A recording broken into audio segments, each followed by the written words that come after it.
Hola chicos, ¿me escuchan? Sí se escucha. ¿No? Tengo problemas aquí técnicos que me sacó de pronto la aplicación. Déjenme resolverlo, por favor. En unos minutitos ya estoy en eso, ¿eh?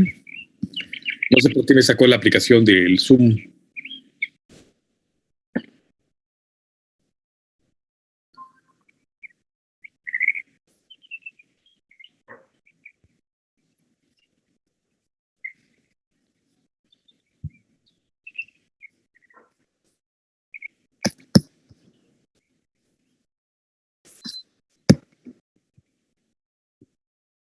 Ya estoy en eso, chicos. Sí, no sé por qué me sacó.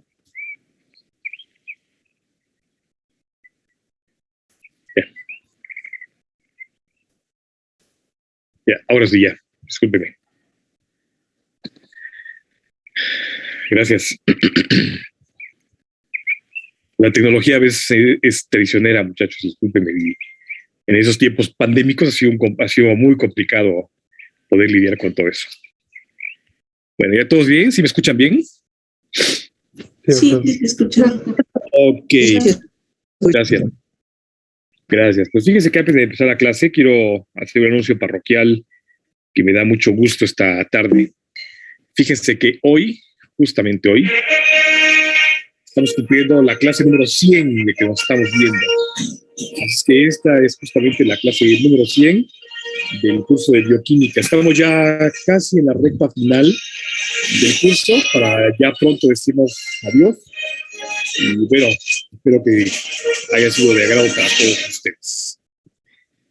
Y entonces, después de este preámbulo de la clase número 100, que me da mucho gusto haber llegado a ella, hubieran sido más, lamentablemente, entre mis ocupaciones, la universidad y todo lo demás, pues ha sido que he tenido que suspender.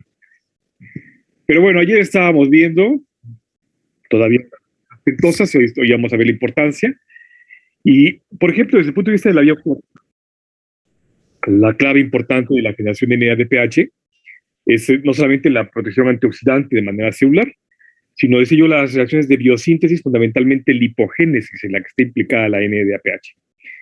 En la fase no oxidativa, bueno, pues por supuesto la formación de pentosas para nucleótidos, nucleósidos, la ribosa 5-fosfato como intermediarios de purinas, la 2-deoxirribosa y la 5-fosforilbosila, a partir de los cuales se deriva pues la ribosa o ribulosa, que va a dar lugar a la síntesis de purinas, y no solamente, sino también aminoácidos como la histidina se forman a partir de esto.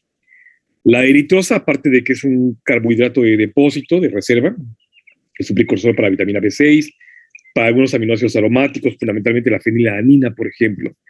La acerotulosa, que ya hablábamos de ella, igual es una reserva sacarídica muy importante, aunque es un señalizador antiinflamatorio.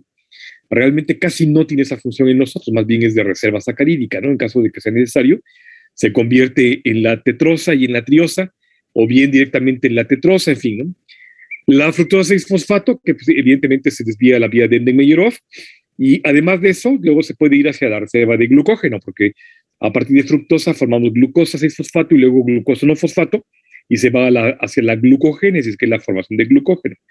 ¿Y qué es el de gliceraldehido 3-fosfato, ¿no? Que también entra directamente a la vía de Enden-Meyerhof, después de la fase de preparación, para nada más dar lugar a la ganancia electrónica de la que hemos hablado en Enden-Meyerhof, ¿no? Son solamente algunas importancias de la vía del fosfogluconato, la vía de las pentosas, dependiendo de qué cosas estemos formando, ¿no? Pero la regulación más importante es el NADP, porque en consecuencia, cuando baja la concentración de NADP, este precursor acarreador de electrones para la biosíntesis, fundamentalmente de lípidos, si baja la cantidad de NADP celular, entonces se inhibe la deshidrogenación de glucosa 6-fosfato. Eso significa, si yo no tengo mucho NADP, significa no necesito biosíntesis de algo. Por ejemplo, lípidos. Tampoco necesito elementos antioxidantes. Tal vez todo funciona muy bien. Y en consecuencia, no se deshidrogena glucosa 6-fosfato y se sigue hacia la vía de Enden-Meyerhof. Por eso es que NADP es un regulador muy importante para la vía de las pentosas. En la medida que no se necesita, no hay mucho NADP, en consecuencia, la vía de las pentosas sigue su función normal de alimentar a la vía de Enden-Meyerhof a través de gliceraldehído o fructosa. Además de esto, las rutas de biosíntesis van a activar el anabolismo de NADP. Ejemplo, el cáncer, que es un modelo que vamos a ver al final de la clase, Es un modelo interesante de activación biosintética para la vía de la lipogénesis, porque el cáncer vamos a conocer ya pronto, vamos a conocer en la gluconeogénesis, que el cáncer desplaza el metabolismo oxidativo normal de la vía oxidativa aerobia, por ejemplo, de Krebs, y prefiere la anaerobiosis a expensas del lactato. Además de eso, desplaza también el metabolismo hacia la anaerobiosis fundamentalmente para la vía de las pentosas, justamente porque el cáncer lo que quiere es formar grasa.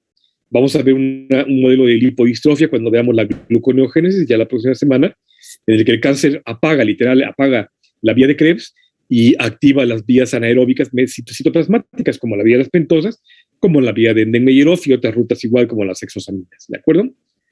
Ahora, siguiendo con la regulación, también depende del flujo metabólico. La vía oxidativa es mucho mayor que la no oxidativa, es decir, hasta 14 veces más, por ejemplo, el cerebro. O sea, el cerebro utiliza muy bien la vía oxidativa a partir de la glucosa 6-fosfato hasta la formación de ribulosa. Eso le echa mucha mano el cerebro, fundamentalmente la glía, la neuroglia, porque entre otras cosas lo que va a formar son precursores anaeróbicos, fundamentalmente el lactato, te observaste antes. Otros tejidos como la glándula mamaria, ven ustedes igual de 3-1, la oxidativa contra la no oxidativa. El tejido adiposo, por supuesto, la oxidativa 20-1, los pulmones 11-1, el músculo 9-1. Vean cómo casi todos los tejidos prefieren la fase oxidativa, en la que se genera fundamentalmente ribulosa. Porque a partir de la oxidativa lo que formamos son precursores para Enden-Meyerhoff o bien para la formación de nucleótidos o nucleósidos. En cambio, la oxidativa forma de manera importante otros precursores más allá de esto para la formación de otras cosas como lípidos. Y si pensamos en la glándula mamaria, por ejemplo, ¿no? La glándula mamaria pues, requiere lípidos para justamente funcionar bien, ¿no? No solamente el tejido adiposo periglandular, sino que la glándula en sí misma necesita lípidos para poder funcionar de forma adecuada. O sea, la formación de hormonas, la formación de derivados de la glándula mamaria son fundamentalmente derivados lipídicos, que decide el tejido adiposo o el músculo también, ¿no? Que nos provee una buena cantidad de energía comparado con la glucosa propiamente.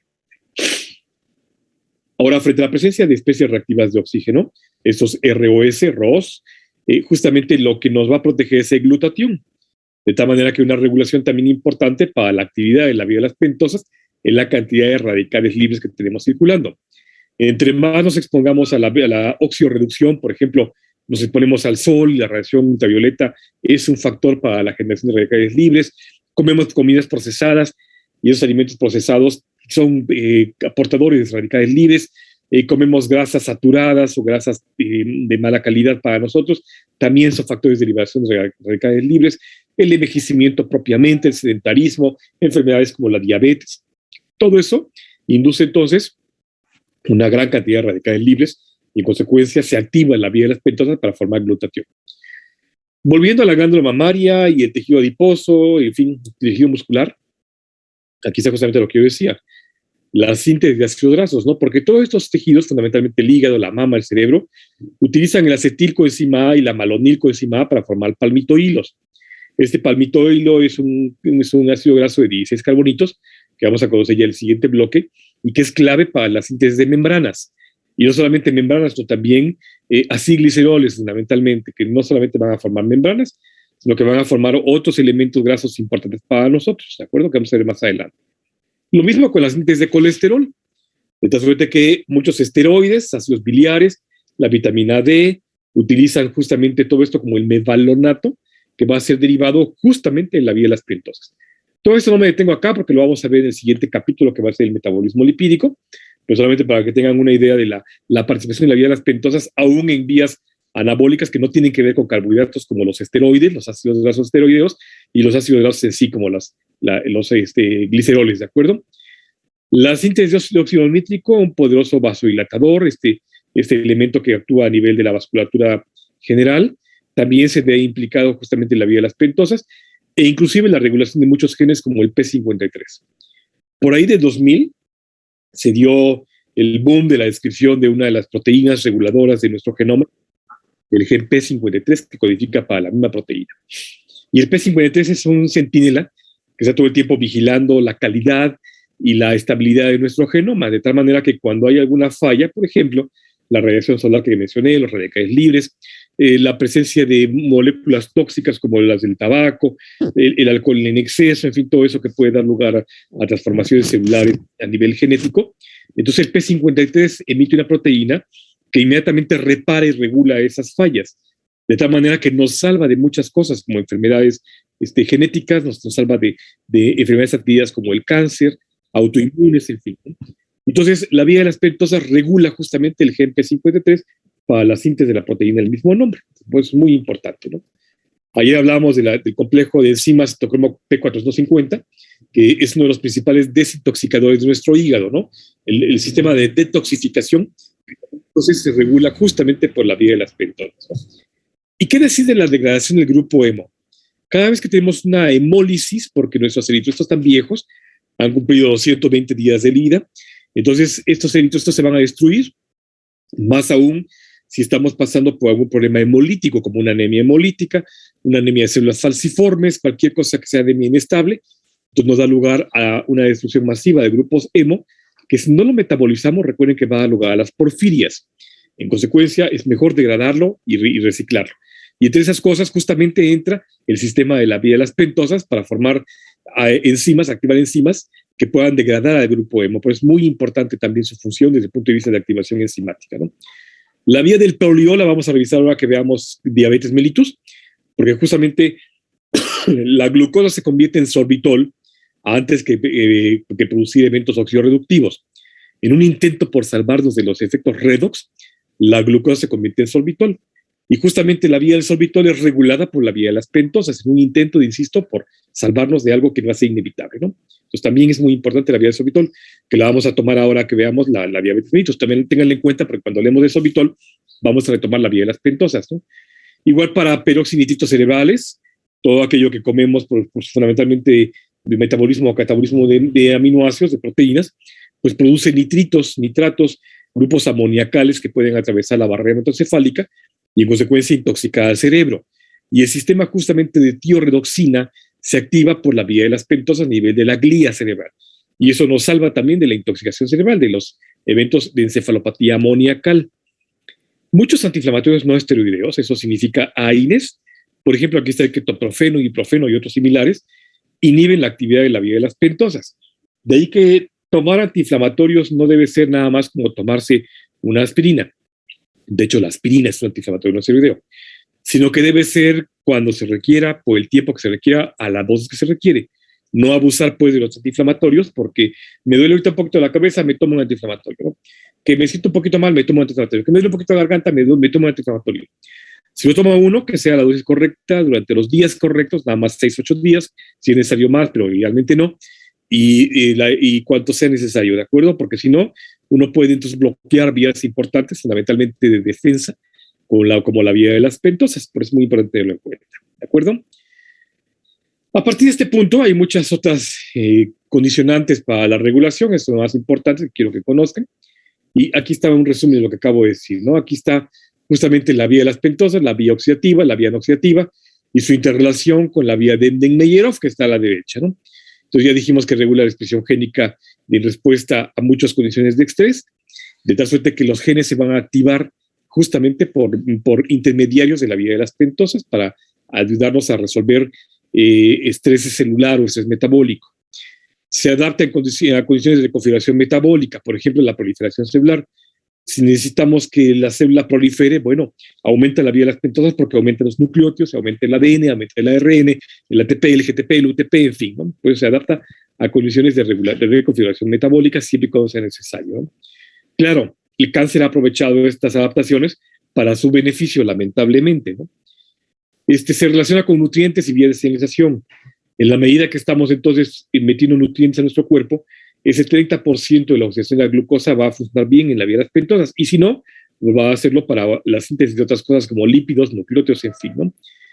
También desde el punto de vista de defensa, fundamentalmente el NADP y la glutatión, pues funciona como un mecanismo de defensa contra bacterias, parásitos, hongos, virus, en fin, ¿no? Que ya lo vimos también ayer. Ya dijimos que provee estos precursores de síntesis de nucleótidos, aminoácidos, vitaminas, que lo acabamos de mencionar. Por eso es muy importante para no solamente complejo B, sino además algunos aminoácidos como histidina y nucleótidos como los que ya mencionamos, ¿no? De esta forma mantiene la homeostasis de carbonos y la fijación de carbono, fundamentalmente de un carbono. Si se acuerdan ustedes, la vía de un carbono es a partir de la metionina, y entonces esta vía de un carbono funciona bien, siempre y cuando esté funcionando también de la forma adecuada la vía de las pentosas, ¿no? Y desde el punto de vista oxidativo, pues previene los eventos redox que son importantes para evitar el envejecimiento prematuro, la formación de cáncer, enfermedades autoinmunes, inflamatorias, que nos van a lastimar, que van a lesionar nuestros tejidos y pueden provocar insuficiencia de algún órgano como el hígado, el riñón, el pulmón, insuficiencia cerebral, en fin, ¿no? Cualquiera de esas cosas que son claves justamente para el mantenimiento de la vida. ¿Queda claro hasta acá, chicos? Sí, doctor. Sí, doctor. Sí, doctor. Fíjense, es tan importante la vía de las pentosas que compartimos, por ejemplo, la vía con muchas cosas. Vean ustedes acá, estamos nosotros, aquí están las 3 cruces de nosotros, ahí están las 2 cruces de hongos, plantas, un asterisco, perdón, de bacterias. Vean cómo compartimos semejanza. Lo rojo, por ejemplo, son unas rutas que se comparten justamente con bacterias, con hongos, con bacterias, ¿no? Es tan importante la vía de las pentosas que así como nosotros utilizamos para nuestro beneficio, ellos también lo utilizan como mecanismo de defensa, ¿no? Las plantas, por ejemplo, utilizan la vía de las pentosas como mecanismo de defensa contra muchos patógenos que los pueden colonizar o contra factores de estrés ambiental, ¿no? Las plantas, pues pobres, están expuestas al sol y el sol, aunque cumple una función muy importante, Calvin, pues también es un factor para el desarrollo de radicales libres que pueden lastimar a la plantita, llevarla a que se envejezca más rápido, a que se seque, en fin, ¿no? Entonces ellos también, al igual que nosotros, utilizan la vía de las pentosas muy importantemente, ¿no? Perdón que esté en inglés, pero cuando estamos en un estado normal, la vía de las pentosas funciona así, ¿no? Se desvía la glucosa 6-fosfato para formar el fosfogluconato a partir de fosfogluconolactona, y entonces forma NADPH en la vía oxidativa, y luego la vía no oxidativa, pues forma las ribosas, en fin, ¿no? Esto hace que baje el rango glucolítico, porque en consecuencia estamos echándole la mano a la vía de Enden-Meyerhof y no hacemos que se fatigue, pues, la ruta citoplasmática de Enden-Meyerhof, ¿no? Eso hace que la glucólisis funcione a un rango bajo de forma adecuada porque se está ayudando con la vía de las pentosas. En cambio, cuando hay estresores, por ejemplo, aquí está la radiación ultravioleta, la presencia de radicales libres, aquí están los iones superóxido, por ejemplo, cualquiera de ellas que son radicales libres, estos suelen bloquear la formación de NADP porque está ocupado justamente atrapándolos, ¿no? En consecuencia, la vía oxidativa, vean cómo se pone más robusta, aquí estaba normal, y fundamentalmente estaba la vía de Enden-Meyerhof, le echaba la mano a la vía de las pentosas. En cambio, en este punto, la vía de las pentosas aumenta su rango metabólico significativamente porque necesita más antioxidantes que puedan combatir todo esto, ¿no? Al mismo tiempo, la fase no oxidativa también, porque tiene que regenerar, ¿no? Ya hubo un estresor y quizás ya hubo un daño celular a nivel genético que va a condicionar un cáncer de piel o un cambio importante a nivel genético y en consecuencia necesitamos repararlo. Y para repararlo, entonces necesitamos activar genes de reparación y los genes van a ocupar entonces maquinaria para reparación, por ejemplo, nucleótidos, ¿de acuerdo? Eso igual hace que baje el rango glucolítico, pero aumenta la vía de las pentosas de manera muy importante, ¿no? La vía de las pentosas llega entonces aquí como superheroína a cumplir con su papel importante de defensa celular frente a cualquier estresor. Aquí están los radicales libres, pero podría ser una infección, el coronavirus mismo que ya vimos que lo puede utilizar, ¿no? Muchos parásitos, aquí está, por ejemplo, los kinetoplástidos, los plasmodios, aquí está nuestra amiga, la amiba, la entamoeba histolítica, muchas bacterias utilizan también la vía de las pentosas. Vean cómo compartimos la vía de las pentosas con todo esto, con exactamente el mismo mecanismo de defensa, ¿no? En nosotros aquí está nuestra vía de las pentosas, pues se utiliza no solamente para eso, los macrófagos, los polimorfonucleares la utilizan ampliamente, igual que el eritrocito, fundamentalmente para mecanismo de defensa celular inmune, fundamentalmente el sistema inmune innato, ¿no? Entonces, vean cómo, así como ellos, nosotros también lo utilizamos, ¿no? Inclusive contra ellos, así mismo contra ellos. Dentro de las enfermedades asociadas a la vía de Enden-Meyerhof, es muy amplio, pero en vías pentosas, es muy amplio y no me voy a detener mucho en ellas, no voy a mencionar algunas, que son malignas o no malignas. Y quiero platicarles de una en particular. En el siglo V antes de la era cristiana, este hombre, Pitágoras de Samos, que era uno de los grandes estudiosos de la matemática de la época, fue el primero en observar que alguna gente, no todas, que tenían una ingesta de habas, tenían una enfermedad grave que les provocaba coloración amarilla de la piel y trastornos hemodinámicos, fundamentalmente con fatiga grave, que inclusive a veces morían. Él fue el primero en observar este detalle. No fue sino hasta la década de los 50 que se hizo un análisis muy importante de esto. Y en consecuencia se describió el favismo. Este favismo es una enfermedad que justamente está asociada a la vía de las pentosas por una deficiencia de la deshidrogenasa, la glucosa 6-fosfato deshidrogenasa. Y entonces vean ustedes de manera normal, cuando alguien come la vicia fava, que es esta, el haba pues como tal, la fava porque tiene la mayor cantidad de carbohidratos que se metabolizan en la vía de las pentosas, por eso es que se llama el favismo. De manera normal, ustedes y yo que comemos habas no tenemos este problema, tenemos la vía de Enden-Meyerhof, que se desvía de la vía de las pentosas, aquí está, y entonces los productos del catabolismo de la haba, por ejemplo, divisina, isoburamil, estos, se convierten en radicales libres. Nuestro glutatión logra en todo caso disolver esos radicales libres y no nos pasa absolutamente nada, no pasa nada. Esto ocurre en el eritrocito, igual que en células epiteliales. En cambio, aquellos que tienen una falla por esta enzima, no tienen esta enzima, la glucosa 6-fosfato deshidrogenasa, estos mismos elementos que forman radicales no logran entonces ser completamente metabolizados y en consecuencia es más el daño y por radicales libres que lleva daño oxidativo, la falla en la membrana celular, una inestabilidad por peroxidación de la membrana, hemólisis y anemia hemolítica. Lo que Pitágoras había observado como un síndrome ictérico, que era la tonalidad amarilla que ya conocimos en otras formas de anemias, era justamente por una destrucción masiva de eritrocitos, porque no se daban abasto para quitar todos los radicales libres de las habas como tal. Fundamentalmente la divisina, que es el más oxidorreductor, ¿no? Insisto, en nosotros, de manera normal, no da ningún problema, ¿eh? Al contrario, aprovechamos esos radicales libres para luego regenerar agua y formar protones. En cambio, quien tiene la deficiencia enzimática no se da abasto y sí le da anemia hemolítica. Entonces, el favismo es una de las enfermedades que vamos a revisar. Aquí está la deficiencia de 6-fosfogluconato deshidrogenasa, que da una anemia hemolítica, se parece mucho al favismo. Aquí está la de la exosa 6-fosfato deshidrogenasa, que da aumento de la cantidad de vello en la piel, como cuando revisamos el síndrome de Crohn, síndrome de Cushing, o las enfermedades estas como la porfiria, que vimos que aumentaba la cantidad de vello facial, ¿se acuerdan? Como en las manos, en fin, el hirsutismo está presente. En las mujeres, oligomenorrea, disminuye la cantidad de sangrado menstrual, está asociado con síndrome de ovario poliquístico, infertilidad.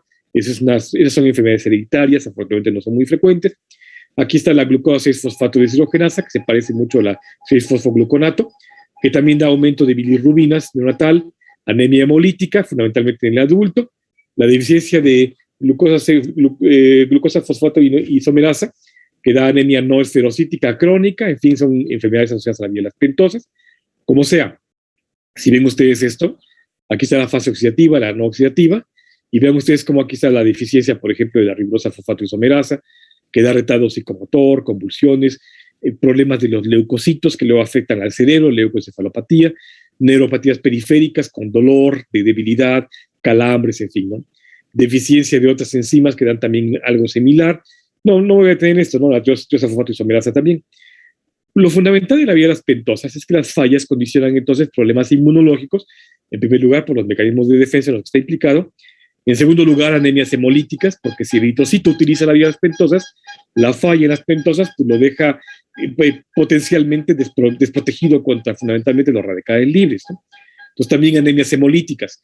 Y de manera, en tercer lugar, problemas osteomusculares y cerebrales, ¿no? Fundamentalmente retardo cerebral, falla renal, falla hepática, en fin, ¿no? Pero fundamentalmente son anemias hemolíticas, anemias inestables y problemas de energía también para la defensa celular que están muy importantes para nosotros, ¿no? Fundamentalmente, insisto, al nivel de eritrocito, ¿no? No es estar esto porque viene parte de la del cáncer.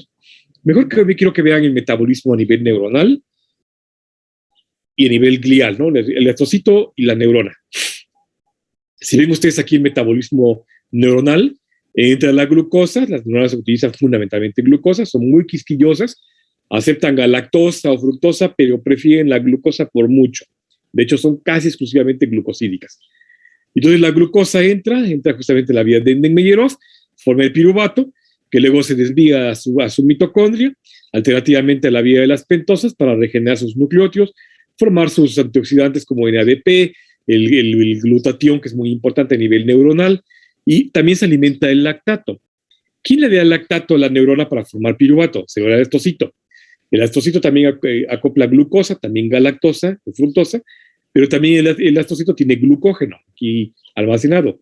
Cuando vamos a la glucogénesis vamos a conocer dónde está ese glucógeno a nivel de astocito. Entonces, como sea, entra la vía de Mendenhall-Negerov y igual lo mismo. Entra su vía oxidativa aeróbica en la vía de la dióxido de Krebs, la fosforilación oxidativa. También tiene un sistema de defensa mediado por NADP. También forma glutatión y se alimenta de aminoácidos también. Y lo más importante es que transporta el lactato por anaerobiosis extrema, que luego alimenta justamente la neurona. Recuerden este esquema del astrocito con la neurona para la formación del lactato, porque se va a parecer muchísimo al ciclo de Cori cuando veamos gluconeogénesis, en donde justamente lo que importa es que se esté alimentando especies de piruvato, que luego vean el piruvato a nivel neuronal se puede convertir en glucosa 3, en gliceraldehído 3-fosfato, perdón. Y el gliceraldehído 3-fosfato entra a la vía de las pentosas. Lo importante es no solamente la formación de energía. La neurona ocupa una gran cantidad de energía. Cerca del 20% de la glucosa que comemos se desvía fundamentalmente a la actividad neuronal. 20% de toda la glucosa, que es un montón de energía. Pero no solamente eso, sino que requiere entonces una protección muy amplia, fundamentalmente de radicales libres. Las células neuronales son muy lábiles, frente a radicales libres o a eventos de estrés, se mueren. Entonces lo que necesitan ellas es un sistema de defensa muy eficiente y muy amplio, que se lo da justamente la vía de las pentosas, ampliamente la vía de las pentosas. Ese es un esquema general, igual de lo que mencioné, de la neurona como tal, como se incorpora a especies de GLUTs, entra a la vía de Mendenhall-Negerov, se desvía hacia la mitocondria. Aquí está el ciclo de Krebs, formando sus precursores para la fosforilación oxidativa, fosforilación oxidativa, la generación de energía, y alternativamente, de manera muy importante, la vía de las pentosas para formar NADP y glutatión, que son los dos más importantes, ¿no? Que también aquí se alimenta por lactato, que viene de la neuroglia, o el lactocito, que le da justamente el lactato para formar piruvato y alimentar directamente al ciclo de Krebs, ¿no? De tal manera que esta alimentación anaeróbica no va a dar problema para que se pueda también desviar a la vía de las pentosas. Y de esta forma se mantiene la energía constante, continua, y al mismo tiempo se mantiene la síntesis de elementos de defensa, fundamentalmente glutatión y el NADP. ¿De acuerdo? Aquí está una interrelación igual entre la estrocito y la neurona. Es lo mismo que acabo de mencionar. Aquí está el estrocito, que dona el lactato, justamente entra aquí a formar piruvato, alimenta el ciclo de Krebs, y luego si no, se va a formar un otro bifosfoglicerato, gliceraldehído 3-fosfato, que luego alimenta la vía de las pentosas, ¿no? Exactamente la misma ruta que acabo de mencionar, nada más un esquema más amplio, más elaborado, ¿no? Lo destaco porque ya conocieron ustedes la enfermedad de Alzheimer. Y entonces, el Alzheimer que habíamos mencionado, que se caracteriza por dos lesiones histopatológicas clásicas, ¿no? La maraña neurofibrilar y la placa neurítica. Y entonces ya vimos que a partir de los 20 años de edad empezamos a depositar placas amiloideas, esta acumulación de amiloide beta, fundamentalmente porque se corta la proteína precursora del amiloide y se empieza a depositar, ¿no? Y luego de unas décadas entra en juego la formación de la maraña neurofibrilar, la placa neurítica con la maraña neurofibrilar, con la proteína tau, que es lo que ya le da en toda la torre a la neurona para la neurodegeneración, ¿no? Lo destaco porque justamente en el caso de Alzheimer, que está bien descrita una falla en el transporte de glucosa, una falla en el catabolismo de glucosa y una depresión metabólica. Fundamentalmente los mecanismos de defensa. ¿Y qué defensa? El glutatión y además el NADP. Entonces, si falla la vía metabólica glucolítica, falla la vía de las pentosas y en consecuencia fallan los mecanismos de defensa que no pueden evitar entonces la fosforilación de factores activadores de enzimas que cortan la proteína precursora y en consecuencia el depósito amiloidea masivo, ¿no? O sea, pareciera que a partir de los 20 años de edad empieza el proceso de envejecimiento cerebral muy tempranamente, ¿no? Que va a tomar varias décadas, tal vez 3, 4 décadas para dar estragos, pero a los 20 años de edad ya empieza el proceso degenerativo de envejecimiento celular, ¿no? Que si entonces no cuidamos el rango metabólico, no cuidamos a la mitocondria, no mantenemos una homeostasis mitocondrial, a largo plazo, dentro de las próximas décadas, estaremos viendo los estragos de la enfermedad de Alzheimer, ¿no? Que de hecho aquí está, vean ustedes en el caso de Alzheimer, aquí está la mitocondriopatía de Alzheimer, en donde aunque funcionan bien los complejos mitocondriales, esto de la cadena respiratoria, la ATP sintasa no lo hace bien. Y si se acuerdan ustedes cuando vimos el modelo de cianuro o de monóxido de carbono que bloquea el complejo 4, vimos que a pesar de que funciona el complejo 1, complejo 2, complejo 3, cuando falla el complejo 4 se detiene la cadena respiratoria, ¿no? Aquí es igual, peor porque lo que está fallando es el complejo 5, así es que aunque inundemos aquí de radicales libres en forma de hidrógeno, sodio, potasio, aunque lo inundemos, no estamos formando una buena cantidad de ATP porque se estresa la mitocondria. Y en consecuencia, todas las demás rutas de manera inversa, por vía retrógrada, van a fallar, ¿no? El ciclo de Krebs falla, la vía de neuronas falla, la vía de las pentosas falla y todo viene entonces a matar a la neurona, ¿no? Ese es un modelo importante de mitocondriopatía, estrés mitocondrial en la enfermedad de Alzheimer avanzada, ¿no? Evidentemente. Que justamente el NADPH, que debería estar cumpliendo la función importante de atrapar estos radicales libres, iones superóxido, iones hidrógeno que se están acumulando. Vean este modelo, estamos acumulando hidrógenos, pero no estamos formando ATP. Entonces, como estamos acumulando hidrógenos, se empiezan a escapar otra vez hacia el espacio citoplasmático, hacia el espacio mitoplasmático. La cantidad de hidrógeno es tal que disminuye el pH hacia una acidez, o sea, se acidifica el cerebro. Y entonces obliga a los sistemas de defensa mitocondrial a liberar, por ejemplo, su hierro. El hierro, como buen catión, entra entonces a atrapar radicales libres, fundamentalmente superóxidos. Sí, pero con el precio muy alto de una degeneración mitocondrial.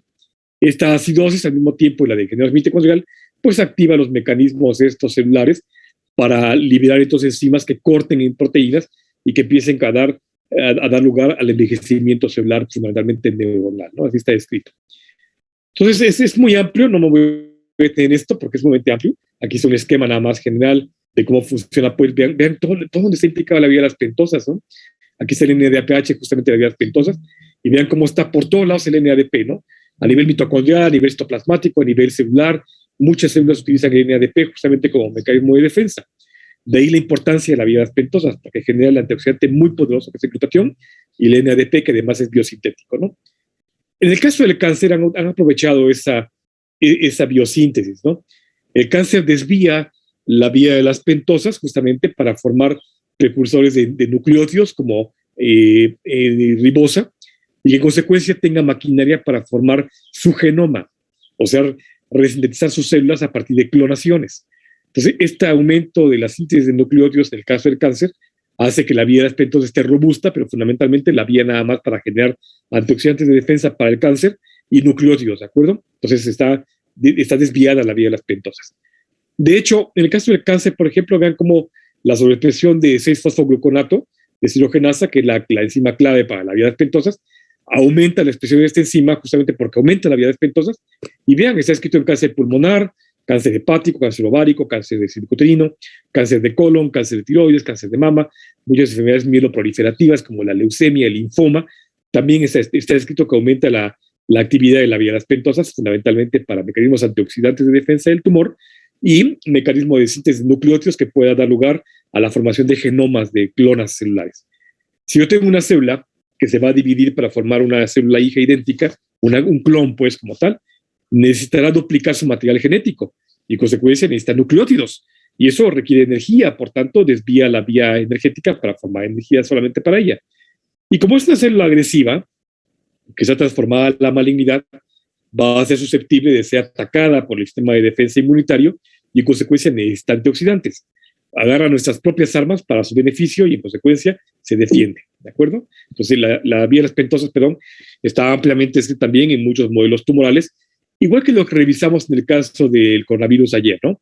El coronavirus también, recuerden que desvía la vía glucolítica, utiliza mucha glucosa y en consecuencia hace que baje la actividad de la vía de las pentosas y no se pueda defender nuestras células del ataque viral, porque en consecuencia el virus está utilizando toda la glucosa que pudiera utilizarse para la vía de las pentosas y lo utiliza solamente para la vía energética. Y lo poquito que quede de la vía de las pentosas lo desvía para formar, igual que el cáncer, su material genético. El virus va a tener que duplicar su material genético para multiplicar, de hecho, para la progenie, o sea, clonas virales, ¿no? Que es lo mismo que el cáncer. Se parecen mucho los modelos del cáncer y el modelo del coronavirus, salvo que en el cáncer sí aprovecha la vía de las pentosas para su bien. En cambio, el coronavirus no, baja la síntesis de nucleótidos, baja la síntesis de glutatión porque no quiere que se defienda la célula. Si se defiende contra virus, pues no quiere que se defienda. Y baja la síntesis de NADP, ¿no? Porque no quiere que esté activada las vías anabólicas como tal. ¿Dudas, chicos, hasta acá? No. No, doctor. Bueno, pues miren, casi a tiempo, perdón la demora, casi a tiempo terminamos el bloque de la vía de las pentosas. Y entonces, si no hay mayor duda, mañana empezamos a ver la glucogénesis, por favor, para ya ir avanzando con las vías metabólicas. Mañana seguimos viendo la glucogénesis, que será la vía anabólica fundamental para la formación de glucógeno, glucosa de depósito.